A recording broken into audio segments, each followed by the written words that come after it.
예, YTN 라디오의 신율의 뉴스 정면 승부 2부 시작합니다. 오늘 2부 정면 인터뷰에서 만나볼 분, 여러분이 너무나 잘 아시는 분입니다. 신평 변호사께서 직접 지금 스튜디오에 나와 계십니다. 안녕하십니까? 안녕하세요. 예.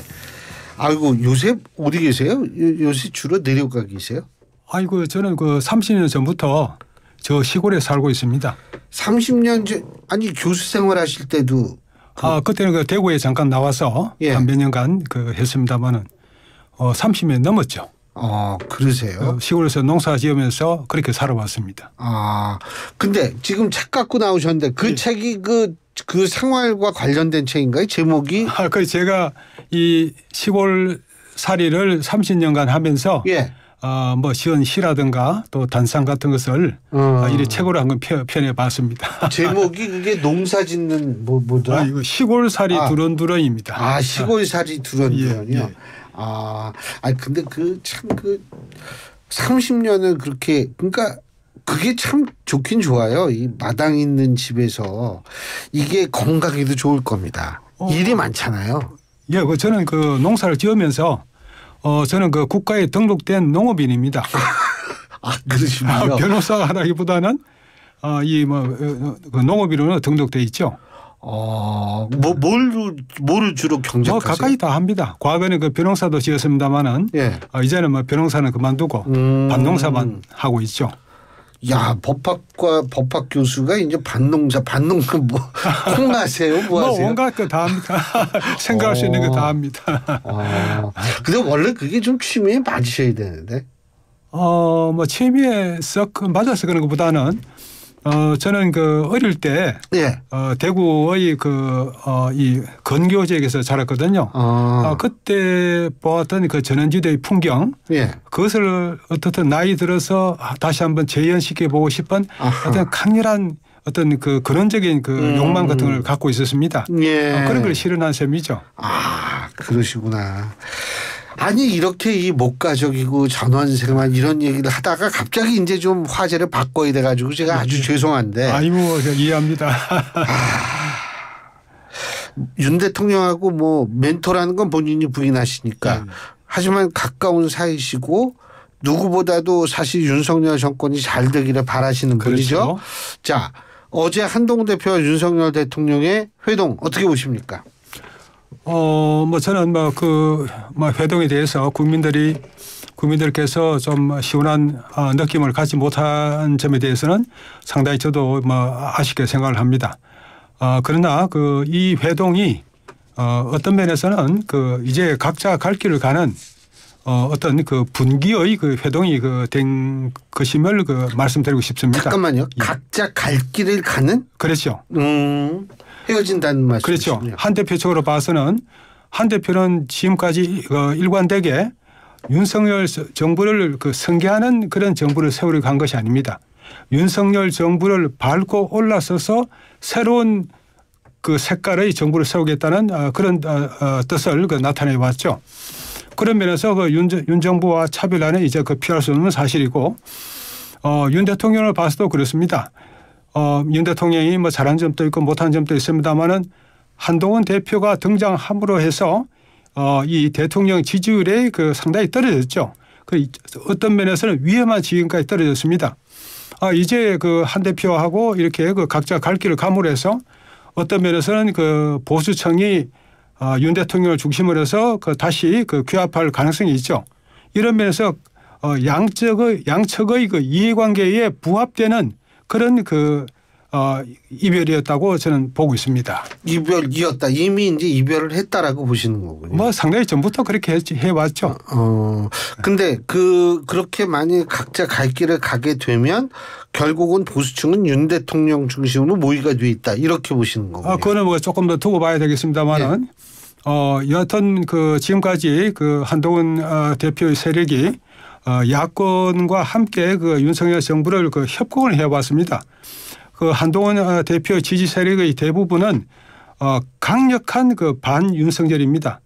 이렇게 해왔는데 이 사람들도 이 정체가 불분명하다 보니까 이것이 윤 대통령이 좀 여러 가지 어떤 좀 잘못한 점이 오히려 부각되면서 지지율을 깎아먹어 왔습니다만은 뭐 이제는 그 보수층은 이 한동훈 대표의 세력 거기에 대해서 분명한 인식을 하면서 어떤 그 자기들 정체성에 맞는 그 윤석열 대통령 쪽으로 다시 그 등을 돌리지 않겠냐, 이 얼굴을 돌리지 않겠냐. 저는 뭐 그런 생각을 해봤습니다. 그러니까 이제 교수님 말씀은 친한계나 뭐 한동훈 대표 쪽에 있는 분들은 정통 보수 세력이라고 보기 힘들고 정통 보수 세력은 윤석열 대통령 쪽이다 이렇게 보시는 거군요. 뭐 정통 보수 세력은 뭐 그 우리 한국에서 예. 그런 걸 어떤 이거 명칭에 부합할 만한 정치 세력이 과연 있는가 하는 그런 점에서 좀 의문이 있습니다만은. 여하튼 그 한동훈 대표 지지 세력은 우리가 지금까지 어떤 헌정 사상 겪어왔던 그 보수 쪽에 우파 쪽에 그런 색깔하고는 조금 틀리죠. 어떤 면에서 주로 차이가 난다고 보세요? 우선 그쪽에 한동훈 당 대표가 그 강력한 팬덤이 있습니다만은. 그 팬덤에서 가장 강하게 주장하는 것은 그 반윤석열이죠. 또 그쪽에서 여러 가지 어떤 기존의 이 보수층 그런 것에 관해서도 상당히 적대적인 자세를 취하고 있지 않습니까? 그러니까 교수님 보실 때는 지금 윤석열 대통령은 어쩌면 두 개의 야당을 상대로 정치를 하고 있다 이렇게 볼 수도 있겠네요. 지금까지 그렇게 되어 왔죠. 예. 그러면서 저는 대단히 안타깝게 바라보고 있었는데 이제는 어떻든 한동훈 대표 세력이 정체를 분명히 이제 색깔을 드러냈다고 봅니다. 그런 면에서 어떤 보수를 원하는 그런 국민들한테는 어떤 선택의 여지가 분명하게 주어진 것이 아닌가 생각합니다. 그러면 국민의힘 내부에서 새로운 또 이 대선 이제 차기 대선을 위한 후보군이 형성돼야 된다라고 보시겠네요. 그죠? 글쎄요. 한 대표가 과연 어떤 태도를 견제할 것인가 하는 것은 약간의 의문의 여지가 있습니다만은 한 대표가 가는 길은 기존의 보수의 길하고는 조금 틀리니까 국민의힘에서 지금 한 대표가 어떤 면에서는 외톨이 신사 아닙니까? 그렇게 단정할 수는 없겠습니다만은 여러 가지 고립되어 있는 처지에 있죠. 한동훈 대표의 세력까지 다 포함해서 다른 국힘 본류의 세력은 이 한동훈 대표를 원하는 게 아니죠. 다른 분을 이 국민의힘을 대변할 수 있는 상징이 될 수 있는 그런 분이 대선 후보로 나서기를 강력하게 희망하고 있는 것으로 압니다. 국민의힘 내부에서요. 그렇죠. 그런데 교수님도 이제 보셔서 아시겠지만 명태균 씨라는 분. 지금 이제 이분이 등장을 해서 어제도 제가 어젯밤에 글 쓰다가 이렇게 봤는데 27명 명단이라서 깜짝 놀랐는데 보셨는지 모르겠지만 저도 봤습니다. 그 중에서 나는 아닌데 여기 왜 꼈냐 내 이름 빼라 이런 정치인도 있고 하는데 이 부분이 어떻게 보세요? 이게 더군다나 판사 출신 법조인이시도 하시니까 좀 정권의 부담이 될 수 있을 정도로 문제가 커질 수 있을까요? 어떻게 보세요? 지금 엄청난 부담을 작용하고 있죠. 그러나 이 사건에 관해서 제가 조금 말씀을 드리자면은 어제 저도 강혜경 씨 증언하는 것을 봤습니다. 그런데 증언의 대부분은 딱 한 가지만 제외하고 전부 명태균이한테서 들었다는 것입니다. 그럼 과연 명태균 씨의 말은 맞는 것인가? 제가 명태균 씨의 말이 대부분 허풍이라는 사실의 증거로서 하나를 들었습니다. 명태균 씨는 과거 대선에서 윤석열 안철수 후보의 단일화를 자기가 성사시켰다고 말을 했습니다. 그래서 제가 사실은 단일화의 물꼬를 튼 사람 접니다. 저하고 안철수 후보하고 그렇죠. 단일화 말씀하시는 거죠. 이 전남대학교의 조중관 교수하고 그 조교수 우리가 참 어렵게 만남을 윤석열 후보 또 안철수 후보 동의를 받아내 가지고 그 다음부터 저희들 둘은 그냥 그 단일화의 물꼬를 튼 것이고 그 다음에 이제 공식적인 그 장재원 의원이라든가 공식적인 그 팀이 그 진행을 해가지고 이 또 윤석열 안철수 후보의 그 결단으로 이렇게 그 성사가 되었습니다. 그 과정을 인접할 그 날짜에 그 하루별로 또 시간별로 제가 그 이런 과정이 쭉 있었다. 여기에 다른 사람이 개입할 여지가 천에 하나도 만에 하나도 없었다. 이것을 제가 글을 부득이하게 발표를 했죠. 그러고 나서 명태균 씨는 이 대선 후보 단일화에 관해서는 자기가 이 주도를 했다는 말을 이제 다시 하지 않고 있습니다. 이런 식으로 그 명태균 씨의 말을 엄밀하게 우리가 분석하고 또 그 관련 사실들을 종합해서 비판을 해본다 그러면은 명태균 씨의 말 가운데서 과연 얼마만큼 진실한 사실로서 남을 것이냐. 저는 그 문제를 우선 이 명태균 씨의 말을 믿고 그 말을 전해 들은 강혜경 씨의 그 말을 그대로 믿기에 앞서서 그런 작업이 진행돼야 할 것인데 그런 작업은 지금 우리 언론에서 상당히 소홀하게 하고 있죠. 그리고 그 강혜경 씨의 그 말은 대부분이 딱 한 가지만 제외하고 전부 명태균 씨가 들었다는 거 아닙니까? 이 전문했다는 거. 이 전문 증거는 우리 형사소송법 상으로도 증거로서의 효력을 전혀 인정하지 못합니다.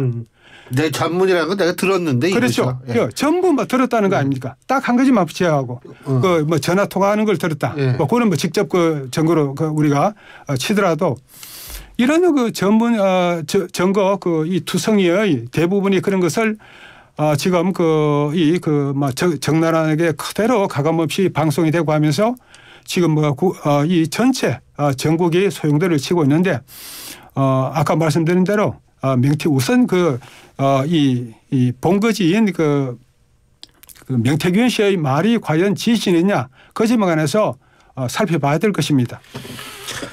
지금 명태균 씨 문제 여러 가지 문제가 있습니다만 야당 야권은 이제 이런 것도 하나의 소재로 삼고 이래가지고 어쨌든 좀 있으면 장외로 나갈 것 같아요. 그러면서 이렇게 하면서 또 탄핵을 외칠까요? 어떻게 보세요? 탄핵은 당연히 그쪽으로 나가려고 빌드업하고 있는 거죠. 근데 그럴 만한 이 소재는 없는 것 같아요. 그렇죠. 그래서 제가 예측한 그 전에 말씀드리자면은 민주당의 어떤 이재명 당대표하고도 아주 가깝고 핵심 그렇다고 그러셨죠. 분이 말을 하기를 이제 탄핵은 얼마 안 남았다. 그렇게 말씀을 하시던데 제가 볼 때는 오히려 이 탄핵의 다리를 넘어서는 것이 윤 대통령한테는 도움이 되지 않을까. 다리를 넘어선다는 게 무슨 뜻입니까? 여튼 국회에서 탄핵 소추 발의를 해서 발의를 해서 통과를 시키면은 헌법재판소로 가겠죠. 그런데 아까 신 교수님도 말씀하셨다시피 탄핵 사유가 뭐가 됩니까? 거의 별로 없습니다. 그리고 원래 2024년 7월 1일 미국 연방 대법원 판결에서 중요한 판결이 선고됐습니다. 이런 판결은 바로 우리 헌법재판에 영향을 미칩니다. 대통령의 official acts 이 직무상의 행위는 그것이 위법이건 불법이건 불문하고 탄핵 사유가 되지 않는다. 이런 면책이다. 이런 판결을 내렸습니다. 이런 견지에서 보면은 윤석열 대통령의 여러 가지 행위가 과연 탄핵 사유가 될 만한 중대한 위법 사유가 있느냐. 그런 점에서 문제가 될 것이고 그런 면에서 이 윤석열 대통령에 대한 탄핵 소추가 발의되고 결정이 이렇게 의결이 된다 하더라도 그것은 박근혜식 탄핵이 아니고 노무현식 탄핵이 될 겁니다. 그러면은 탄핵 헌법재판소의 탄핵 기각 결정을 계기로 해서 윤석열 대통령은 다시 화려하게 복귀할 수 있는 겁니다. 그러니까 이게 계속 이렇게 끌 바에는 차라리 그냥 아예 그렇게 한번 당해서 예방주사를 맞고 그냥 나가는 게 낫다. 그런 것도 나쁘지는 않은 그러나 우리 헌정 그 체제를 위해서는 그런 일이 일어나서는 안 되겠죠.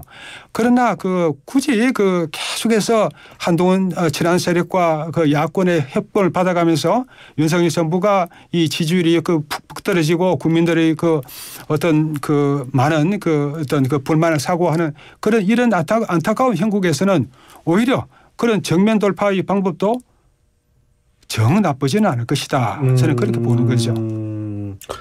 그렇군요. 뭐 윤석열 대통령은 예전에 잘 아셨으니까 그 성격상으로도 뭐 한번 그냥 정면으로 부딪힐 가능성 뭐 그런 어떻게 보세요 성격상으로?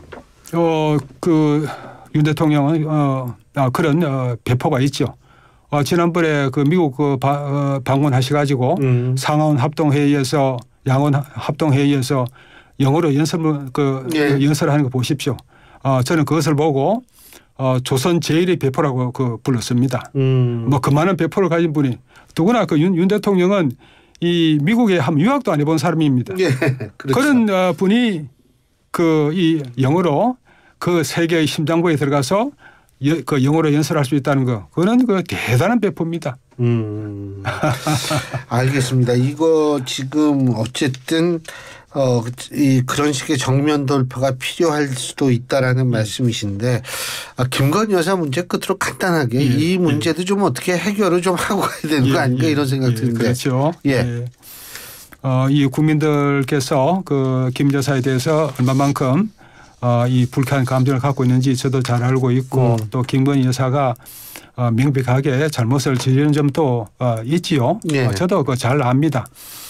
그러나 그 제가 그 한마디 그 말씀을 드리자면은 과연 우리가 그 좀 객관적이고 냉철한 입장에서 김건희 여사와 김정숙 여사의 그 잘못된 점을 동일선상에 두고 비교를 한다 그러면 어느 쪽 잘못이 크겠냐. 막 그런 점에서 한 번쯤 생각해 봐 주십사는 그런 말씀 드리고 싶습니다. 알겠습니다. 오늘 말씀 여기까지 듣죠. 고맙습니다. 네, 수고하셨습니다. 예, 지금까지 신평 변호사와 함께했습니다. 골프용품 살 땐